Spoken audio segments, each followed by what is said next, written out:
Hey everyone, and welcome to the Dota 2 Builds of the Week, the weekly series where I show you guys top 5 meta builds to help you get started with new heroes in Dota 2.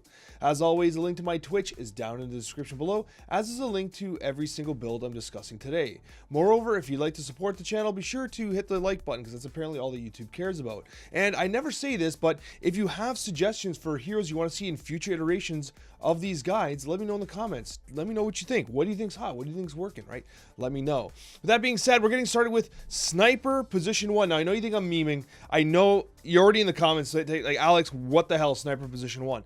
But seriously, it's actually way better than people are giving it credit for. It's picking up steam in the pro meta.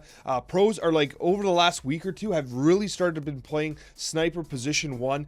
When you have a melee position 5 and you're against like a ranged position 3 like a Razor, like you absolutely destroy them, especially when the position 4 on the other team is a melee hero, because like you just eat them apart. And that's what this build does. The build is designed to basically just allow you to absorb the entire wave, headshot and harass with incredible effectiveness, and then by using shrapnel to push the wave in under the tower, that allows your position 5 to stack and pull with like basically like completely at ease, because as a sniper you can stand back and harass the opposing team as they try to approach you, and as they try to, like, you know, maintain lane equilibrium. You're able to get free harass, you shrapnel, you keep the lane pushed, and it allows them to allows your ally, your position 5, to essentially pull the wave and deny them all that experience, right? So you ultimately get this really runaway effect of like out leveling them and out sustaining them overall, because like you can just harass them in a way that they can't retaliate with. So it's really an interesting strategy towards sniper. And in this particular position 1 build, you'll note it's not a typo. You do not take assassinate until level 14, and assassinate is completely kind of avoided. Now some pros are still taking it at 6, but what most are doing is they're focusing on headshot and shrapnel. They want to farm more. They want to really accelerate their farm. They're taking a value point on take aim, but like really what they're doing is they're going double wraithband, power treads into Mask of Madness, and they're in the jungle. They're in the jungle and they're trying to basically farm as fast as possible. Once you get D-Lance into Desolator, you can start team fighting. By that point in time, you should have enough to be able to get to your level 14 to get Assassinate, which is like, it's still valuable. It's 320 damage at an impressive range, so it's still worth taking at that point in time. But your bread and butter is going to be these 3 skills, especially Shrapnel, Headshot, so that you can farm very effectively. Hurricane Pike into Silver's Edge. You want the escapability, especially if you're at Lomo Mars. There's that old saying that invisibility is invincibility, because no one carries dust. And then BKB. With that being said, some people do skip the BKB. They go towards other things. Like if they're against a PA, they might go MKB. If they want to, I mean, I'm actually not seeing a lot of Mjolnirs right now. I know that Mjolnir is like super popular on mid sniper, but this build, like you're often see people go like BKB and then like Satanic. It's like the most common. You're also seeing BKB into Daedalus. You're seeing BKB into Butterfly if they're against like a Faceless Void. But I mean, if you're against Faceless Void, that's like you're pretty countered anyway as a sniper. But you're really not seeing much Mjolnir. Honestly, you're not seeing much Mjolnir in the current iterations of the build. But I include it because I know a lot of people like it. But seriously, I'm not memeing. Position 1 sniper is actually a thing right now and worth trying if you're trying to figure out like a new type of hero for the position 1 meta. Alright, we're talking about Zeus again. What's interesting about this is last time we talked about Zeus, we were talking about position 4 Zeus. We've talked about position 5 Zeus on stream. And believe it or not, Zeus is in one of those situations where he's being played everywhere, including mid. And he's actually excellent in mid. Would you believe it? He's just really good right now. He's going to get nerfed. The realistic truth about Zeus is that he's being played as this mega flex pick where like he's probably going to be position 4 because that's where he's most popular right now. But when he's mid, he's still super good because he's still Zeus and he's going to pump out an insane amount of damage very early on.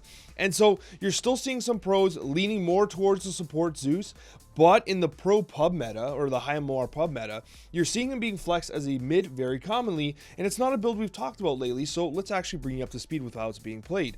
So basically, as a mid, what you're focusing in on is you are taking Arc Lightning, you're focusing in on their Arc Lightning so that you can basically push the wave under their tower, and so that you can basically take the small camp while trying to like propel your farm and experience advantage. It also allows you to last hit pretty effectively. He's a decent last hitter in the first couple levels, but after that, you're going to want to utilize Arc Lightning. With that being said, I did do a full beginner's guide on Zeus, like that, like does everything you need to know to get started playing Zeus. I'll link it up above to help players who are brand new to the game get started. But one of the major things that has made Zeus so overpowered is the change to Heavenly Jump. Like basically they moved Heavenly Jump to a base ability. You get it at level 2. When you get Gone On, you just Heavenly Jump away. It has a high cooldown. It's not about the damage, it's about the range at which you jump and the slow impact that you have, the slow effect, sorry, that you have on the enemy that is trying to go on you, right? And then you couple that with a lightning bolt, you got a stun, a jump, and all of a sudden you're kind of like, you're just kind of out of harm's way, like you're safe, right? And with Arc Lightning, you're able to farm so rapidly. And that is kind of what's happening with Zeus. And the major build right now is Bottle, and this is mid Zeus. This is Bottle into 1 Null Talisman, not 2. Most pros are not going to 2 Null Talisman. They're focusing in more on getting a magic wand with them. The reason for this is because now, with Heavenly Jump, Magic Wand serves an even more important purpose, that not only can you Magic Jump away, but when you have your wand, like you avoid damage by Magic Jumping, and then Heavenly Jumping, sorry, and then they get on top of you, they catch up, or they do whatever, and then you burst your health and your mana with the wand, right? So you become incredibly survivable with wand and Heavenly Jump, and that's why it's so important, not to mention your bottle when you're jumping away. And then it's Arcane Boots, which are so valuable, into Kaya Sange. It gives you added, obviously, the intelligence element and the spell amp and the mana regen application. That's what you want as Zeus. But again, a lot of people are really impressed with the survivability of Zeus, and that is what's making him meta. So the Kaya Sange really helps him to be more survivable. You got the strength, you got the status resistance, you have, again, a magic wand, you got Heavenly Jump. Listen, like, these are a ton of defensive items, like a ton of defensive utility items. Moreover, the Agnum Shard is an absolute must purchase at 15 minutes. This is worth noting. Say you finish your Kaya, okay? You finish your Kaya and it's 15 minutes and you don't have quite enough for your Sange, but you can get your Agnum Scepter soon. You're going to want to focus on getting your Agnum Shard. Sorry, I said Scepter before. You're going to want to get your Agnum Shard before finishing your Kaya Sange. So in most games, depending on, like, if you're not completely free farming, you're going to go Boots, Kaya, Shard, and then Sange to finish the Kaya Sange. And then from there, Ags, you want Nimbus into Aether Lens, right? Which is great because what you can do is you can disassemble your boots into Aether Lens, or you can keep your boots if you wish, hold on the Aether Lens and disassemble it to finish Octarine Core. Okay, so you have 2 choices to make on when you're going to disassemble your boots. From there, it's Boots of Travel into Refresher. This is like the classic mid build for Zeus. Okay, a couple things worth noting about the talent tree, then I'm done with Zeus. There's a higher win rate percentage. I'm having a hard time talking tonight. With movement speed, Zeus is all about repositioning, and now you have Heavenly Jump, you have the Kaya Sange, you have the Magic Wand. Now you get the 20 movement speed at level 10. You are very hard to keep track of, especially when you have Boots of Travel later on. So the movement speed is super valuable.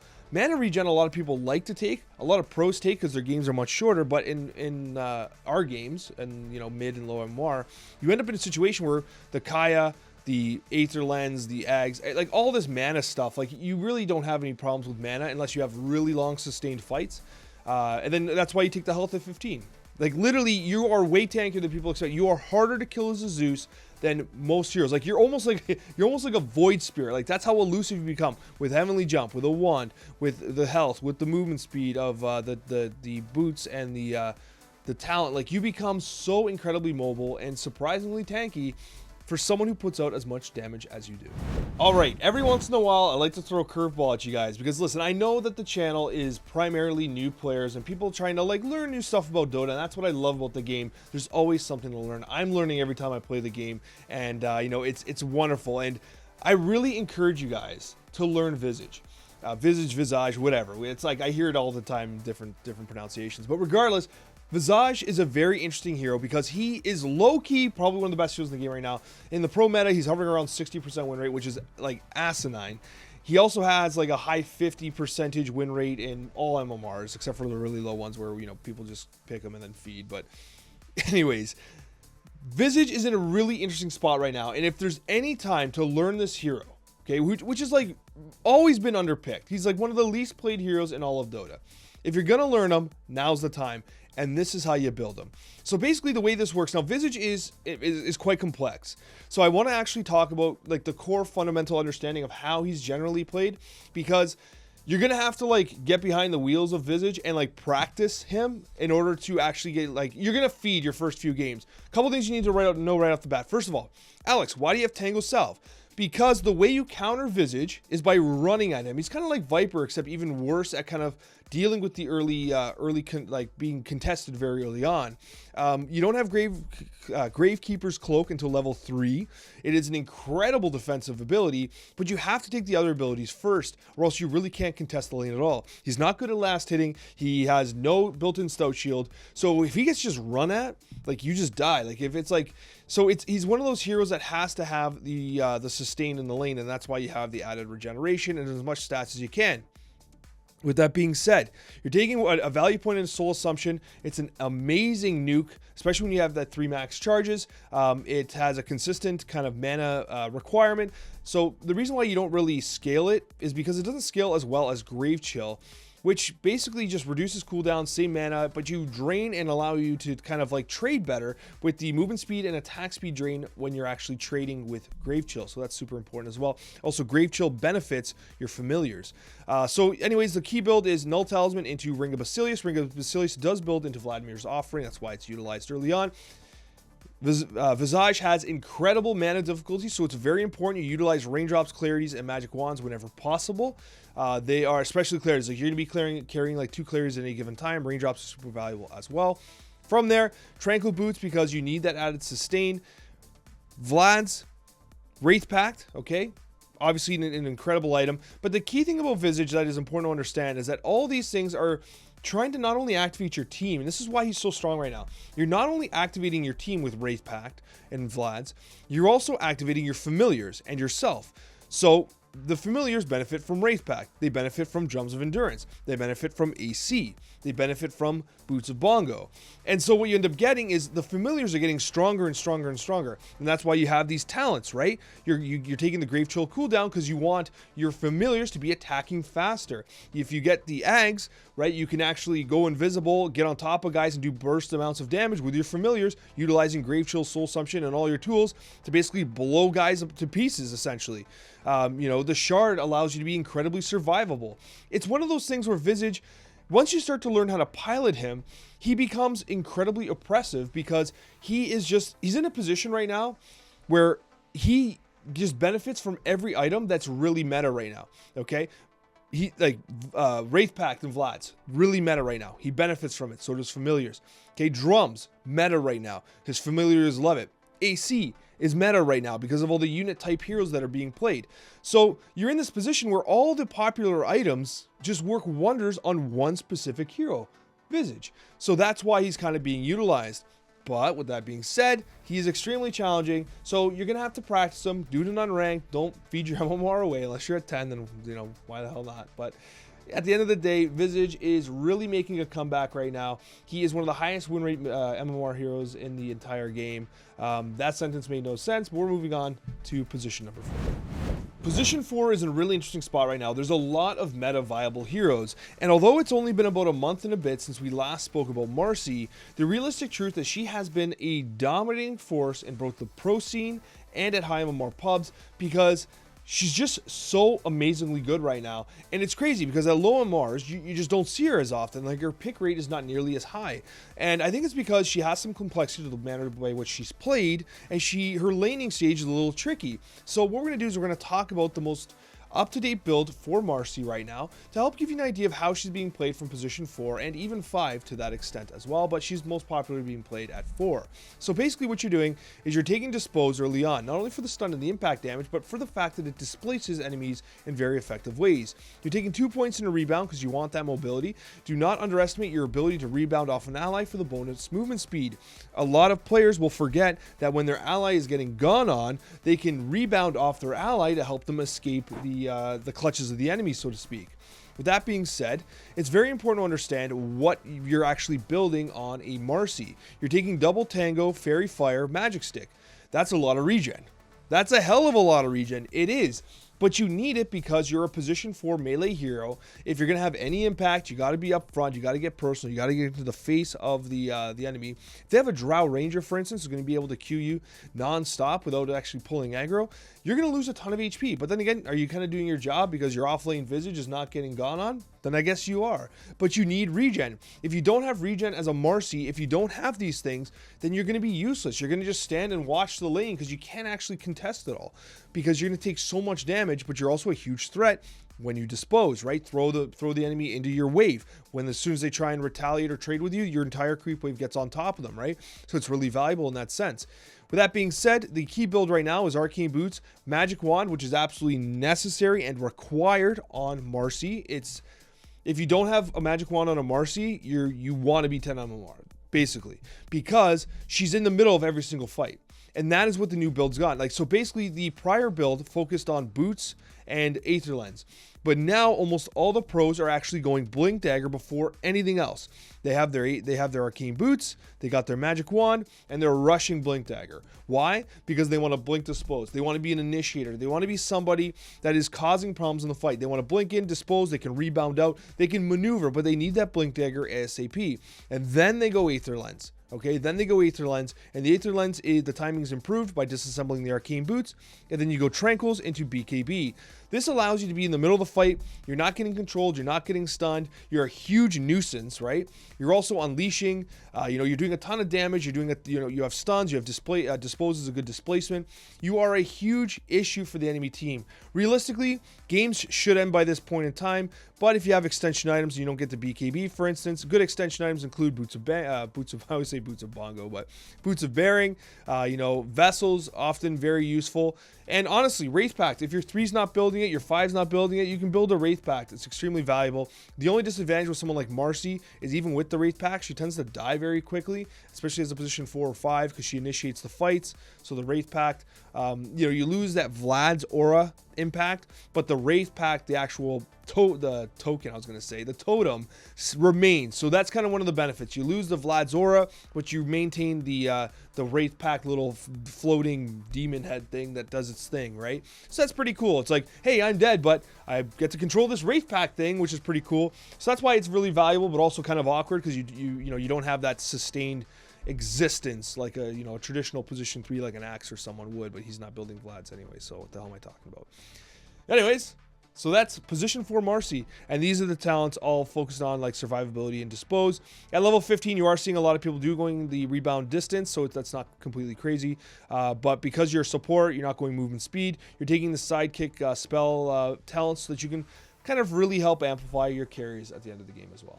I've been saying it non-stop that ever since they nerfed the healing salve, that heroes with inherent healing were going to be super meta. I said it a month ago, everyone laughed at me. That's not really true, but I felt like everyone was laughing at me when I put hero after hero that had sustained healing built into their kit, and lo and behold, they're meta now. And I actually talked about Warlock like a month ago, and I said, this guy is completely underappreciated. He's going to be meta soon. You guys watch. And sure enough, now he's meta. Pros are picking him. And it's crazy because the build has changed a little bit, because it was originally the Aether Lens and the Holy Locket type build. But what pros are doing now is this. So what they're doing is they're going Tango into Ring of Basilius. The talent build is as it is right up here, right? They're actually taking a lot of Fatal Bonds. They're leaving Upheaval till way at the end there. But what they're doing is they're building Warlock, especially in like the games that go really long. Because like, listen, I get it. Pro games will last like 22 minutes, 36 minutes. Like they don't go those crazy lengths like, everyone else's games go. So anyways, the way Warlock's being played right now is Boots, Wand, Shard at 15 minutes. This is partially to basically just it's just a good shard. It's just a good shard. However, the core thing is you're actually going Glimmer Cape or Force Staff. You're taking a defensive item. Okay? Instead of going Holy Locket, Aether Lens, you're actually taking a defensive item here. Some people are even skipping the shard on occasion if they need to focus more on team fight. Because if you're in a situation where you're getting like offlaners like Visage and Lycan and Beastmaster, these guys aren't like, they don't have like, they're not team fight offlaners. Not like Enigma is a team fight offlaner. You have like Faceless Void, who's a team fight carry. So like, if you're lacking that team fight, you could skip the Aghanim Shard. You need the Glimmer Cape. You need the defensive Force Staff. You need like a defensive support item. But after that, you're team fighting. You're getting the Aghanim Scepter for the Double Golem. You're getting the Refresh Orb for the Quad Golems, right? That's why you are going Warlock, because it allows you to team fight. It allows you to have that element, that scalability that most supports simply don't have. And you drop those rocks, and you can change the course of a game as a Warlock, right? And not to mention that, well, Alex, you're position 5. You know, how are you going to farm that much? Well, first of all, the games go long. And secondly, a lot of people really underestimate how much farming you can do with the AoE Shadow Word from the Aghanim Shard and Fatal Bonds. Honestly, like, you can push waves pretty effectively as a Warlock, right? And when the team fight happens, you drop the big boys, and that is how you win the game as a Warlock. Thank you so much for watching, and a very special thank you to all of our wonderful subscribers. Guys, we'll see you in the next Dota 2 video.